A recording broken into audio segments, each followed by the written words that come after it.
Hello and welcome to ThePrint. We have with us a special guest, a senior BJP leader, a member of the National Executive of the RSS, and apart from that, a thinker, a writer. His new book, the latest book, The New World, was launched a few weeks back. Thank you for joining us, Mr. Ram Madhav. My pleasure. Well, you don a number of hats, but in the recent past, what all have you been up to, apart from your book? We know that you were also overseeing the Jammu and Kashmir Assembly elections preparation. So how has been the experience so far? Thank you for hosting me today in this show. I was in the BJP until the end of 2020 as the General Secretary. At that time, I was handling the party's political affairs of Jammu and Kashmir state also, besides the Northeast. Between 21 and 23, I largely focused on either the RSS work or on the India Foundation, of which I am the president. But during the elections last year to Jammu Kashmir Assembly, have again been commissioned to work for the party during that elections time. So I worked there again for a couple of months in the middle of last year. I saw it as a very refreshing type of experience because I was very actively involved in 2014 when the elections to the assembly were held when the Jammu Kashmir was a state. And subsequently we formed a coalition government. That government ran for 3 years. So I have become quite familiar with almost all the phases of the entire spectrum of Jammu Kashmir politics. So when I went back last year, it was a very refreshing thing after a gap of about 2-3 years. But everybody knew me there. I knew most of those people. It was a nice experience. So what happened in Jammu and Kashmir, as far as the results are concerned? Were you expecting it? As far as BJP's numbers were concerned, yes, we were expecting BJP to secure anywhere around 30 seats. We finally got 29 seats, the highest tally ever. Yes. But also very interestingly, BJP became the party with the highest vote share. BJP secured 26+% vote share in the state, which is again a very a matter of great delight for all of us. But we did not expect the NC to do so well that it would cross 40 seats. And the PDP and other parties, there were several smaller parties also in the valley, in the fray, they would all collapse just like a pack of cards. This was not really expected. Probably Jammu, like in the last election, Jammu decidedly went in favor of BJP, and Valley in the last election decidedly went in favor of PDP. This time decidedly went in favor of NC. So this kind of a result was a little unexpected, but nevertheless, the happiest thing was that the promise that both Honorable Prime Minister and Home Minister made on the floor of the House of the Parliament, that the State Assembly would be restored, that has been fulfilled, and today we have an elected government for the UT. But do you think it's the right time to restore statehood? That has been a pressing demand. No, what will be the right time can be decided by the government and the security agencies together. Because Jammu and Kashmir, as we all know, is not like any other state or any other unit. It has its distinct challenges, issues, complications. So while the commitment the remaining part of the Jammu and Kashmir after Ladakh has been separated into a separate UT, the residual Jammu and Kashmir should get statehood. That commitment stands. Time, the opportune moment will be decided by government, parliament. In this matter, parliament also has a role to play because we have to amend the constitution. So all that will be done at an appropriate time, I'm sure.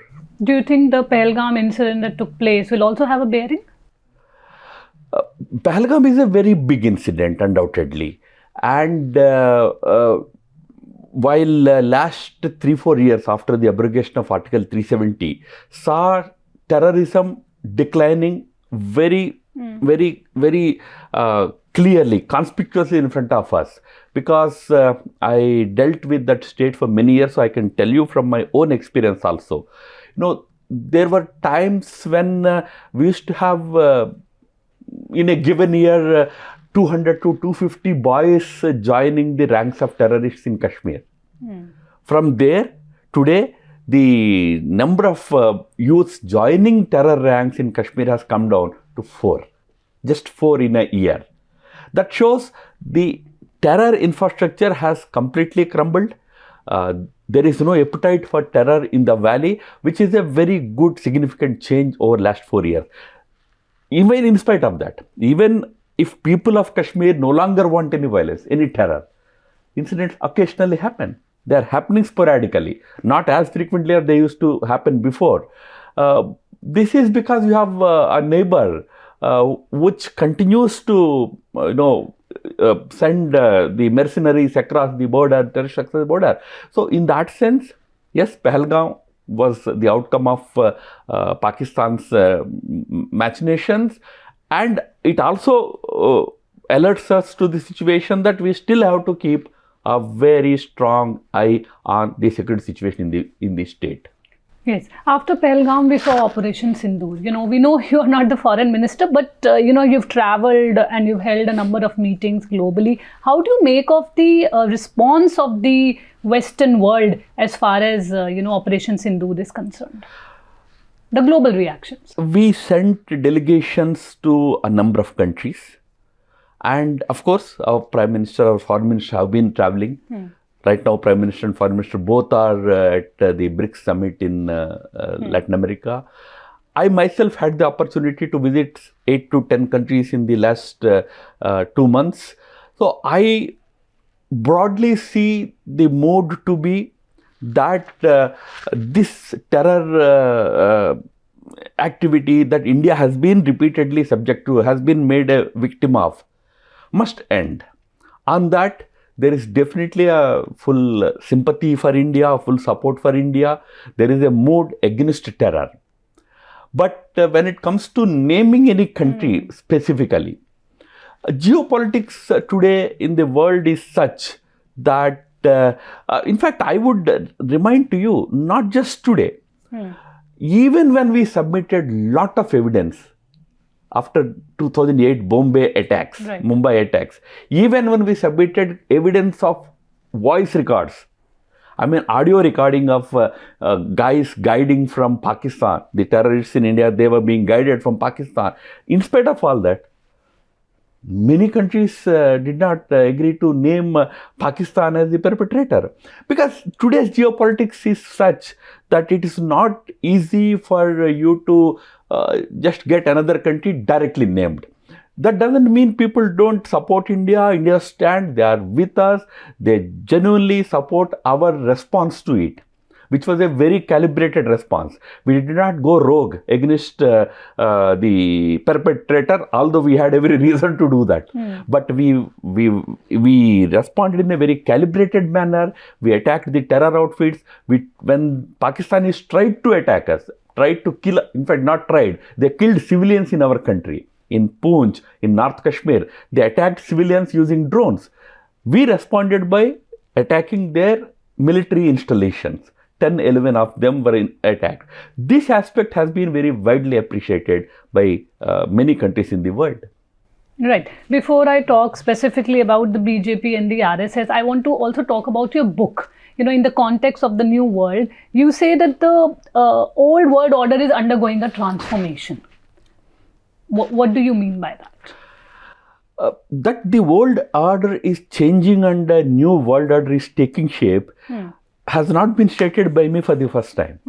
In fact, many commentators, many strategic thinkers have been talking about it for last several years, that the old order, which was shaped after the Second World War, is today changing. what I tried to do through my book was, while many talked about the changing world order or the birth of a new order, etc., nobody actually defined what the new order would look like. And especially for a country like India, remember, now we have great aspirations. We want to become an influential power in the world. In order for you to become really an influential power, when the world is changing, you should understand the contours of that change. So what I tried to do was to try and describe the expected contours of the new order. What all will signify that new order? I identified 10 points which will signify the new world. And keeping those 10 changes in mind, how should India prepare? I gave 10 suggestions for India to be able to proactively participate in this new order. Otherwise, what will happen is, while new order will take shape, we will remain just romantic. We will think that we will play a big role, but you miss the bus. So my effort was to alert our people and also our administration that this is the kind of world that is coming in front of you. Prepare India for that. And in this world, where will we see US, China, other Asian countries? How do you locate them? My general observation was that the Western powers, especially the US, will decline in influence. That doesn't mean they disappear. They are there, they're important powers, they will remain. But the influence that we have seen in all these decades, last 4 or 5 decades, will no longer be there. We are already seeing it. Nobody listens to those countries anymore. Countries are having their own independence and all that. At the same time, we also see the rise of China as a very important power. But while these two remain important powers, China on one side and US on another side, you see many other countries are also rising. When we fought with Pakistan during that Operation Sindoor, you recall we used to invoke the name of one more country very frequently, Turkey. What does it mean? Turkey also rose as an important power. We may not like it. I mean, we have problems with that country, but it's also a power today. Russia is an important power today. Indonesia, South Africa, Brazil, which is hosting BRICS summit today. So it's a kind of a multipolar situation. We have to remember, while these two big powers remain, it's no longer bipolar. Other countries are also influential. They have their say. They stand on their own feet. That's the kind of world we are witnessing. And most important point that I emphasized was, we are entering into a world which is highly technology driven. If you recall, all these decades, who dominated the world was who is economically strong and who was able to do good trade. But now, you have to be technologically also very advanced for you to survive in this new order. That's why I very strongly emphasize that India has to pay great attention to its R&D, its technological advancements, its innovation and all that. So a totally new kind of scenario. We have to really prepare very well for this. So in that world, we see Elon Musk, in terms of technology. So I actually dedicated one full chapter to what I called as heteropolarity. By heteropolarity, what I meant was, while political states will become important poles, non-state players like Elon Musk, George Soros, in India we keep talking about George Soros, even they will become very important players. Not only that, whom we called as terrorists until yesterday, Taliban, are today rulers in Afghanistan. Whom we called as terrorists until yesterday, ISIS, are the rulers in Syria today. So, even terrorist bodies, NGOs, tech giants like Elon Musk, financial wizards like George Soros, Ford Foundation, this foundation, that foundation, they all will be important players. India is a very big country, so we think that these things can be easily tackled. Think of smaller countries, how they face challenges from these very powerful, forces. I was in Hungary recently. Their Prime Minister, Viktor Orban, very strong leader. He gave a speech in a conference where I was also speaking. So his keynote address, he started by saying the biggest threat to my country. So I thought he will name another country. He said it is George Soros. Does George Soros have any army? Does he have any country? But a very powerful financial tycoon can be a threat to countries, sovereignty of the countries. That is the kind of world we are entering into, which I call as heteropolar order. You also say India must stop being passive and think beyond being Vishwaguru. Honestly speaking, we are not passive anymore. I mean, Honorable Prime Minister is very active. He plays a very proactive role on the world stage and all. But as a country, as a people, we have to come out of that romantic attitude that, this whole discourse about Vishwaguru and all, everybody wants India to be respected as a patriot. I very much want the whole world to respect me. But the Vishwaguru is not a label that we attach to ourselves. It is the world which should say, you are my Guru. India has to rise to that level today. For that, I suggested that we have to do 4 things. We have to achieve absolute unity in the country. A divided country, a country constantly feuding within, can never become a Vishwaguru. Number 2, you have to build a strong economy. Strong economy means we are today a $4 trillion economy, number 4 in the world. But given the India's population size, given the size of India's population, we have to aim at least a $10 trillion as our target. Even with 10 trillion, do you know, India's per capita will still be $6,500. Half of what is China today. Even then, at least we have to reach that stage. So economically a strong nation. Security-wise, internally and externally, you should be a strong country. That, of course, under Prime Minister Modi, we have largely achieved it. We have now finished Naxal challenge. We have tackled terrorism in Kashmir effectively. We have achieved peace in Northeast. Internal security is in safe hands. Externally also, we are able to tackle our threats, whether it is from China or Pakistan, more effectively than before. But fourthly, as a country, we should grow into a very mature country so that the world respects you. In that, even I would say media has to play a very responsible role. You can't simply in your studios take your armies into Karachi and Islamabad. You have to present a very mature kind of introduction of India to the whole world. India has to grow as a dignified nation. India today, this government's efforts have made India free of corruption. Nobody can call India a corrupt country anymore. So we have now changed the image of the country. India has to rise like that as a very responsible, mature nation. These 4 things will give you that place in the world. When you really want to play an active role, government is trying very hard. Other institutions also should come forward. You mentioned media. I also want to talk to you a little about, misinformation campaigns. We saw, you're talking about technology. We saw during Operation Sindoor, a lot of misinformation was being flooded. How do we tackle that as a society? Neelam, I know that many friends in media give this logic, that there was misinformation from Pakistan, we have to counter it. But misinformation has to be countered not in your country. Misinformation, even if assuming that you are answering to that misinformation, you should not misinform your people. Right. You should, if you want to confuse anybody, confuse the Pakistan side.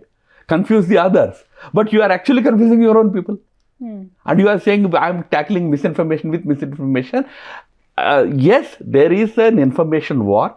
In fact, in the new era, in the new age, wars will not be just fought on the ground. It's a totally different kind of warfare that we are entering into. It's especially at one level, it's going to be a very high-tech warfare. You don't have to be there on the field to fight with your enemy. Look, between Iran and Israel, 1,000 kilometers distance is there. Not a single soldier moved from this side to that side. Just missiles did the work. Drones did the work. Lasers did the work. Electronic warfare. Cyber warfare. It's the kind of warfare we are facing. So in this kind of a warfare, who won, who lost, it's very difficult to say. Tell me who won in Israel-Iran conflict. Tell me who will be the winner in Russia-Ukraine conflict at the end of it. What will actually happen is you need to also be prepared for a propaganda onslaught, propaganda initiative. So wars are not just about what you do on the ground. It's about how you present yourself, how you present the facts to the people. So there also India has to be very proactive. There we expect our media to play a very positive and proactive role. And of course, not just media. It has to be done by government, agencies, everybody. Right. You mentioned about Ukraine and Russia. You talked about Israel. I also again want to talk about Operation Sindoor. Many felt that the call to have the ceasefire should not have been taken. That was not the right time, because we should have gone all the way and dismantled the terrorist infrastructure. And this is a sentiment on right and left, both sides. How do you see that? Oh, those who did not understand the objective of our response thought that, okay, probably India did not do the right thing by asking for ceasefire. What was the objective? Every war has an objective. Right. Here, it was not actually a war. It was our response to Pakistan's dastardly act in Kashmir, in Pahalgam. Our objective was to, number one, destroy the terrorist bases by going into the hinterland of Pakistan. What happened was, after Balakot and the previous two occasions, when our army crossed LOC and destroyed the terror hideouts, they moved terror headquarters deep inside their country, into Bahawalpur, which is almost 300 kilometers inside their territory.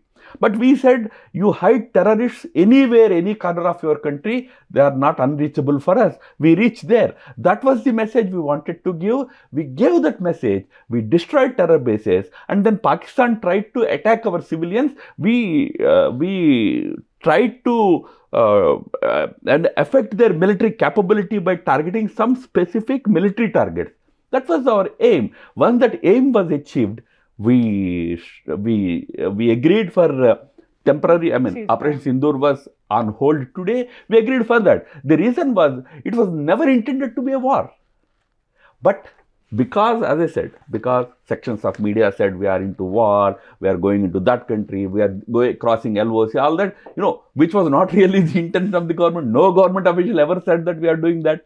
So that created a feeling that probably we prematurely went for the ceasefire. But I say it was a very right decision taken at the right time, after teaching necessary and very powerful lesson to Pakistan. So media has to be blamed. No, I'm not exactly saying that media alone should be blamed, but the objective of the response of the government should be understood properly, so that why that decision was taken can be appreciated. Yes, but I'd just like to add to it that, the Deputy Chief of Army Staff also said that, during the entire incident that took place, China was supporting Pakistan. So how do you make of that? What should we be doing then?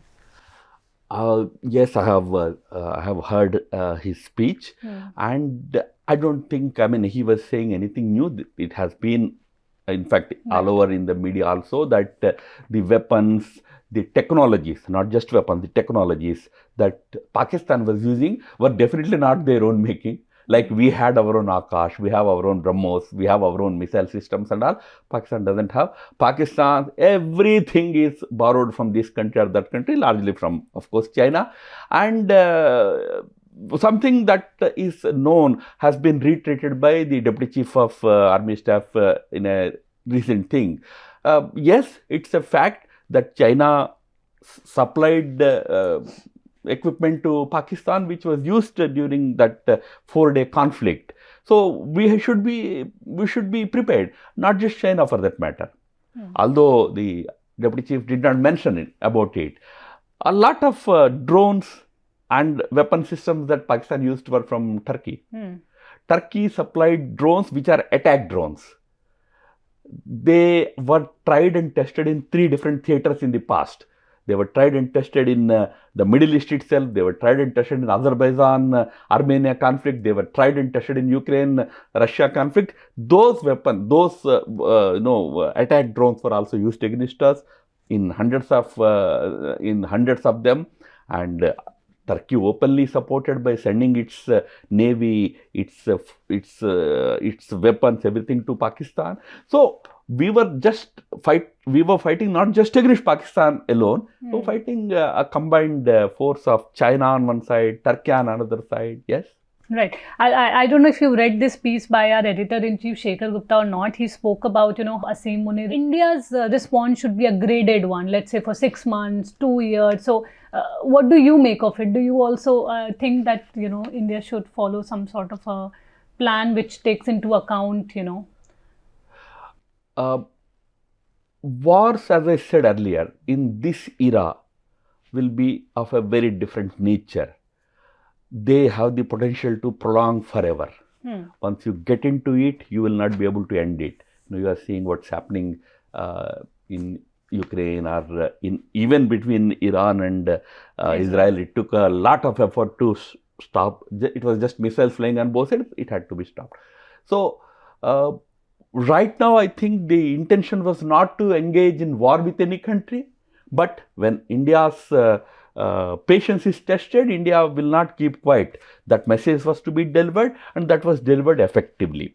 Coming to Asim Munir comes unlike the previous army chiefs, at least a few of them in the last couple of decades. They were largely, I would say, quote unquote, secular type leaders. Not really steeped in that religious fundamentalism, at least as far as the outside world knew about them. But of course, that didn't mean they did not support these terror groups. They constantly used them as a weapon, because for Pakistan, using terrorism as a state weapon has been the practice for many, many decades now. Those chiefs also continued. But this will change with Asim Munir. Asim Munir is also a very, very, very much seeped into Islamic theology. He is a product of that jihadist training and outlook. So you have to expect a slightly different type of response or different type of activism from Pakistan's side. India should be more alert to it. In fact, before this Pahalgam happened, just a week or 10 days before, in my column, I alerted about it. You have an army chief who comes from those fundamentalist ranks, religious fundamentalist ranks. So his response need not be like that of the previous chiefs of Kayani or the others. So we now understood that he has a different kind of mindset and agenda. Right. Let me get back to now the BJP. Well, we have been hearing about, the election for the president. And in fact, Nadda's tenure, it ended some time back. And we don't think it has been given any sort of relief in terms of continuing. So what exactly is happening, considering you have been the general secretary earlier, you understand the party, how it functions. What exactly is happening, as far as the president's elections are concerned? I also know only that much that you know, probably. But yes, I know at least this much, that the process of electing the new chief is close on the cards now, I think, because it required that half the number of states elected their state presidents, and that process has been now completed. So probably the leadership, Prime Minister and the senior party leadership, including the current President, Mr. Nadda, they all will sit together and take a final decision about the national president, hopefully soon. Is it also because consensus is something that is an issue between the RSS and the BJP, as is being speculated? I know the Sangh very well, I can claim, at least. I've been a part of it. RSS never creates a situation where there is no consensus. Generally, the RSS approach is always that you take a decision, we are ready to give our opinion. So I think RSS, even at this stage, doesn't want to interfere beyond that. Decision has to be taken by the party. Party has to, obviously the process will be that they will identify 4 or 5 names. Then there will be pros and cons discussed. Party has good number of capable leaders who can take that position and take the party forward. So at some point there will be consultation with Sangh. That is how it works always. I don't see any reason that something else is happening now. RSS never creates any stalemate. Right. You're also the one who organized the Madison Square meetings, and a lot has changed in the US. Trump is in second innings. What do you make of, what is happening in the US? In US, in President Trump, one of our columnists very rightly commented, you have a day trader. Those who are active in stock markets understand what is a day trading. What is day trading all about? He is bothered about his today's job, his today's profits. If I do so and so thing today evening, what is it that I am going to get out of it? So he works on that very ad hocist kind of approach. You have to deal with that. And I'm sure people in the government, including Prime Minister, Foreign Minister and others, understand that you have a different kind of approach that is coming from the other side. You also have to deal with it as it comes. You can't be choosing the leaders in another country. You have to take them. So we have a leader who calls for a totally different approach in dealing, and I'm sure we will be doing it in the best possible manner. Right. And you must have seen Democratic primary winner Zohran Mamdani. You understand New York very well. What do you make of this phenomena? I mean, what has happened? Come on. New York has always been a very stronghold of Democrats. Yes. I mean, in the primaries, Mamdani's rise was a little disturbing for some of us, because he's openly anti-India, openly anti-current government of India. But at the end of the day, New York is one state. It's not any country that you directly deal with. I mean, we directly deal with. In that state, there is a guy who probably claims to have some Indian origin because of his mother, but obviously is not of Indian origin. They are originally from South Africa. So whatever that may be, he as a leader has certain views about Prime Minister, about our government, but that doesn't really matter when it comes to relations between our two countries. At the federal level, we deal with that country. We don't deal with that country at the provincial level. But the mother has Indian origin. Mira Nair has Indian roots, but father comes from elsewhere. They settled in US for many years, yes. Right. Well, a little bit about the centenary years of the Sangh. How have you seen the growth of the organization, and what can we expect in the coming few years? Sangh's centenary will begin later this year in October. One of the very unique features of RSS is that despite so much of opprobrium, so much of opposition from different quarters, including political quarters, this one organization which has never stopped, never broken, continuously grew. At 100 also it is growing. Something for every political scientist to really study. How is it that here is an organization which generally in the whole world, even if there are organizations which have 100 years of existence, you see them only in some buildings. There are organizations in India also which have 100-year history, but they are largely confined to some big buildings, some properties and all. Organization doesn't exist anymore. But here is an organization which may not have so many buildings. Of course, RSS has its offices now, but it is constantly growing. Its popular base is constantly rising. That is the greatness of RSS. It's a very unique organization and a very significant history for it to celebrate its centenary. More details, obviously, organizational leadership will give, probably today or sometime in the coming months. But it's going to be a defining thing for the organization. It gives an opportunity for organization to reassess its journey, 100 years, and what is there for the future. It has to reassess and evaluate its journey and all that. I think the RSS will do that. And especially in reaching out to the youth, how is the RSS looking at that? No, RSS has always been a young youth organization, not today. RSS appeal has always been to the youth. In that sense, yes, youth will continue to remain an important focus for the organization, target for the organization. But under the present leadership of RSS, especially Sarsang Chalak Mohan Bhagwat ji, RSS has now adopted this extensive reach out activity, like reaching out to people who sometimes are considered as anti-RSS. No, this chief visited even a madrasa. We all know he went to a madrasa in Delhi.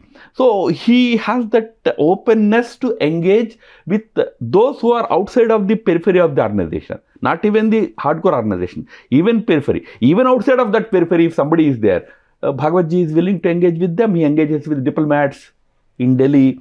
He engages with leaders of different communities.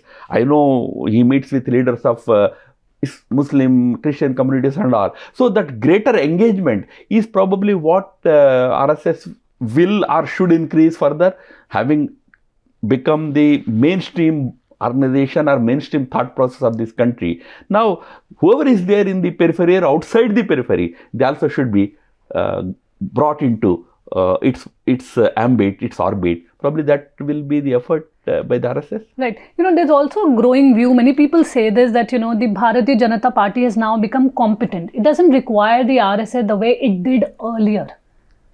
What's your response to that? See, it's like a family. In a family, do you say that I don't require, now that I have a job, I don't require my family?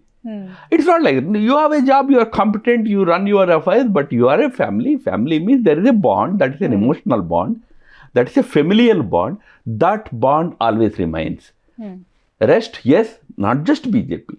RSS Swayamsevaks has started dozens of organizations. They are also very strong today in the country. ABVP is a strong organization. BMS, Mazdoor Sangh, it's a strong organization. There are a number of organizations that have grown in public eye, and they have grown in strength and all. But end of the day, it's all together a family. As a family, all are together. As organizations, they have always been independent. Not today, always, right from 1925, are the first organizations created after 1940s. All are independent. Right. There's a controversy, or I should say a debate over the socialist and socialism, these words which were added to the preamble. That Dattare Hosable, the General Secretary of the RSS, also, spoke about it. What is your view on these two terms? Look, they are today a part of our preamble. Whether we like them or not, they are there in the preamble. And there is a 1993 judgment of the Supreme Court which mandates that you can't change that. You can't change the basic structure of the Constitution. Basic structure includes preamble and also a few other things like fundamental rights are a part of the basic structure. So, while one may have different views about the way they were inserted into the Constitution, today I feel that as a Constitution, whatever form it is there in front of us, deserves to be respected, and everybody, even including Dattatreya, everybody respects it. He made it very clear, but he was only pointing to the historic process by which those words were inserted into our Constitution.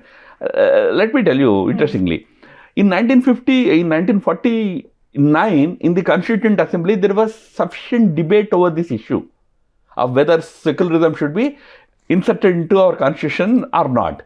Ambedkar was categorical. He said, no, don't create any confusion. We are anyway secular.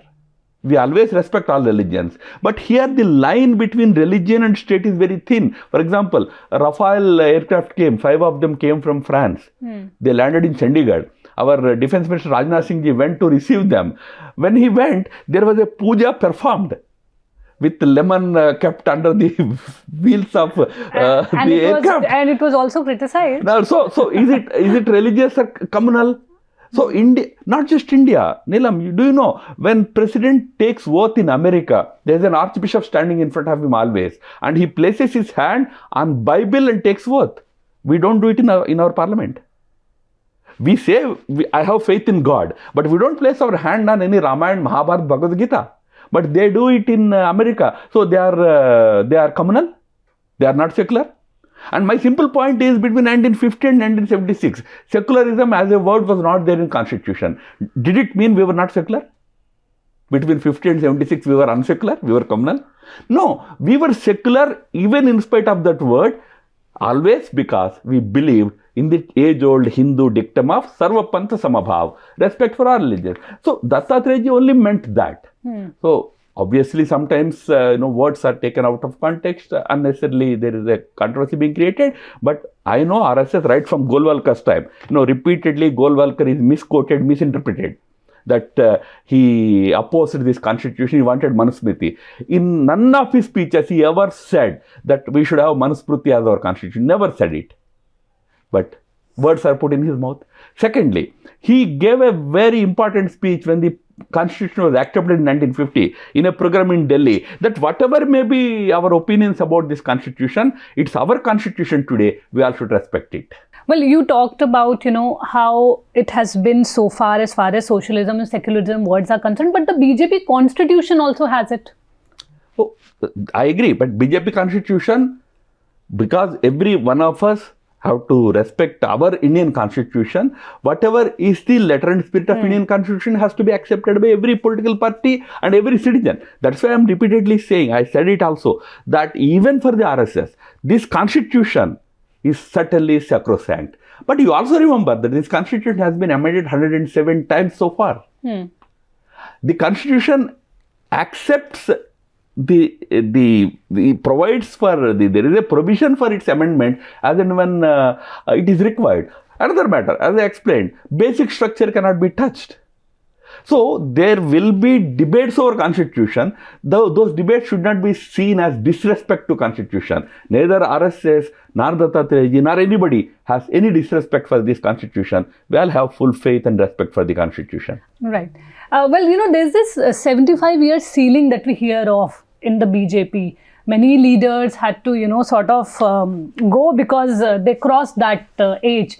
But is there a ceiling? Is there not a ceiling? There's always this confusion within the BJP. You were, as I said, the general secretary of the party. Was there ever a ceiling of 75 years? I don't know, frankly, I don't bother because I'm 59, I have 17 years, 16 years to go, then I will think. Okay. Not now. Okay. We've talked a lot about politics, RSS, the BJP. I also want to talk a little bit about the foreign relations. How do you see, as I was mentioning earlier, the kind of support that we were expecting, during Operation Sindoor? We did not get that kind of support. What do you think India needs to do as far as its foreign relations are concerned? No, as far as condemning the terror incidents was concerned, large number of countries but they stood didn't by. Mention Pakistan. No, I already told you earlier that give me one instance in the last 30 years of our experience with terrorism. See, terrorism started happening in India in 1990. Give me one instance when countries said it is Pakistan to be blamed. Which country said it? Parliament was attacked. Countries criticized terrorism. At the most, countries called those organizations as terrorist organizations, wanted Pakistan to, control it. But they did not directly agree to blame any country directly. So, geopolitics works slightly differently.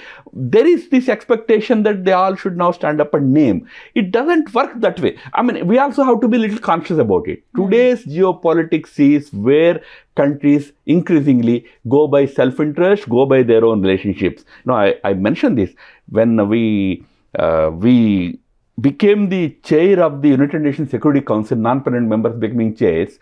It was in 2021-22.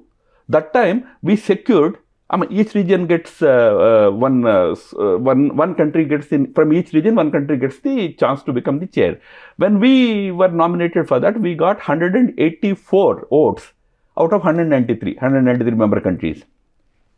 Now, last week, Pakistan got that, in the rotation it got the chance. It got 182 votes. Now, I can question, you brought G20 into our system, but geopolitics works that way. where if there is only one country from the whole region, we walked out. We didn't vote, but other countries voted. So it's a different geopolitical reality, geostrategic reality. We have to be careful. We have to continue to expose the misdeeds of Pakistan, not expecting that every country will tomorrow stand up and say Pakistan is doing this. Not whether they say publicly or not, everybody knows. That's why FATF went after Pakistan. That's why countries directly, indirectly tell Pakistan to do this. But when it comes to publicly naming, sometimes countries shy away. It's unfortunate, but that's the reality. But do you think in that context, Operation Sindoor, what Pakistan has been doing, our defense budget should be increased? Oh, I think that those are the decisions that government has to think and take. But all that I'm saying is, you don't have to self-pity that nobody is supporting us, this, that. No. We have enough support from the world. We have enough respect in the world. Yes, today's geopolitics we have to understand and stop cribbing our, criticizing ourselves. Our government is not doing enough, this, that. That's all wrong. Just last few questions on the US tariff. There's a lot of pressure on including agri and dairy. What do you make of that? Let those engaged, like our Commerce Ministry is engaged in negotiations. Let them do it. I mean, ultimately, in any trade deal, there will be certain things which may not be to the liking of either country. So that is why negotiations drag on. Negotiations are dragging on right now.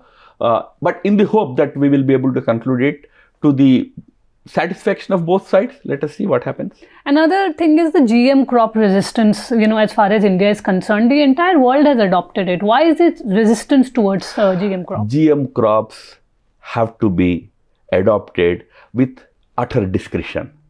I'm sure government is not rejecting it blanketly. There is certain discretion being used, which is very, very important because they deal with our own health, our own, life. So it's not just about a plant or a product. It's about the entire society. So with discretion, not we are anti-science, anti-genetics. But with discretion, we have to accept it. That's what the government is doing. I was reading one of your columns and, you mentioned that as Dalai Lama's age advances, questions about his succession dominate the discourse. And, you said the most important part is that he said my successor would be born in a free sort of a world. Yes, today there is some debate over that whole issue because we just had His Holiness 90th birthday celebrated in the whole world yesterday. So there was that statement issued by him 2 days before his birthday stating that the institution would continue, meaning as long as he is there, he will continue to be the Dalai Lama, and after he passes, there will be another Dalai Lama. Right. Now, there is a lot of debate over it that the next Dalai Lama will be picked up, the process will be under Chinese government's gaze, or it will be purely done by Dalai Lama's institution. Dalai Lama ji said it will be purely by my institution. His office will handle that whole process. There's a set religious procedure for that. But while that is an important issue that there will be another Dalai Lama, one of the sentences, one of the points that he highlighted in a speech in the European Parliament long ago was that the next Dalai Lama will be born in the free world. Meaning he will be born outside of Tibet and outside of China. Okay, that's quite... He can be born anywhere. So that may be an issue for, contention for future. How will China react? How will other countries respond to that situation? It's something we have to see. But in any case, Holiness is in very good health and is expected to live for many, many years. And we all wish that on his 90th birthday, we all wish that he lives much longer and continues to guide his Tibetan community especially, but also the whole world, which believes in his very humane and very profound teachings of Buddhism. I know I've taken a lot of your time, but considering you spent a considerable time of yours in Northeast, I really want to ask about Manipur. What is the current situation and why the BJP was not able to resolve this issue in the manner maybe it should have, as people point out? And at the same time, Prime Minister Narendra Modi has not visited the state despite all this. by BJP you meant the government, Yes. I'm sure. Government has done a lot of work to ensure that, first of all, the violence ceases there, violence stops there. I would certainly agree that it's so very unfortunate. People like us, like me especially, who dealt with that state for many years. When we formed the government in 2015, we actually encountered a similar situation. There was a blockade going on for 6 months between valley and the hills. There was serious animosity. It's a very difficult situation, but we could diffuse it in 1 month by engaging proactively with both these sides. It pains that this time we could not, easily diffuse the tensions. But why? Maybe because tensions have become much more deeper now. So obviously, we need to make sure that all of them live together, because after all, it is one state and destiny is that they have to live together. And I tell you, both groups come and meet with us here. Both understand that they are destined to live together. But probably some more effort is needed. Violence has now subsided. There is peace in the state. Hopefully, over next few months, things will improve. Basically, we have to bring the both hills and valley people, Kukis and Meiteis, again together. And as the opposition points out, how PM has still not visited the state. No, when to visit, we should leave it to him. He addressed that issue right in the parliament itself. He spoke and he appealed to both sections of the people. When to visit must be, government or Prime Minister must be having his own assessment, his visit, how to make it more effective at an appropriate moment. When the resolution or when the solution is possible, he will definitely do at an appropriate time when he chooses. Right. And just one last question. You must have seen the Hindi-Marathi debate as well as what we witnessed in the South also. What do you make of this imposition of Hindi, as opposition always, blames the BJP? Come on, nobody is imposing Hindi. Hindi remains an important link language in our country to that extent. At the popular level, I come from South India. In South India today, there was a time when, in 1980s and 90s, when anybody from North India visited South India, they needed a translator. So I used to be the translator, in fact, for Advani ji, Atal ji, everybody. They would come, they would be at one mic, I would be at the next mic, because not a single word that they were speaking would be understood by people. But that's no longer the case in South today. You can freely go to any part of South India, give a Hindi speech, people understand it. Because of many reasons, because of the television, because of Bollywood, because of several other factors, today Hindi has become more acceptable across the country. So no imposition is happening, neither should it happen, obviously. And all regional languages are also equally important as Hindi is, because that's what our constitution says. We have accepted 19 languages as our national languages. So while all languages should be accepted, certain link languages have to be used wherever it is required. So don't reject link language. Don't impose any language on the other. But at the fundamental level, let's not go back to that linguistic chauvinism. Well, during that press conference of AIDMK and Amit Shah, there was a translator, but I get your point. Thank you so Tamil much. Nadu still requires some amount of translation. Yeah, even Andhra requires it. I am not saying every citizen understands it, but by and large, there is no antipathy for any language anymore. People learn French today or German today. Why are we now scared of Hindi? Right. Thank you so much for your time, Mr. Madhav. This is Neelam Pandey reporting from New Delhi.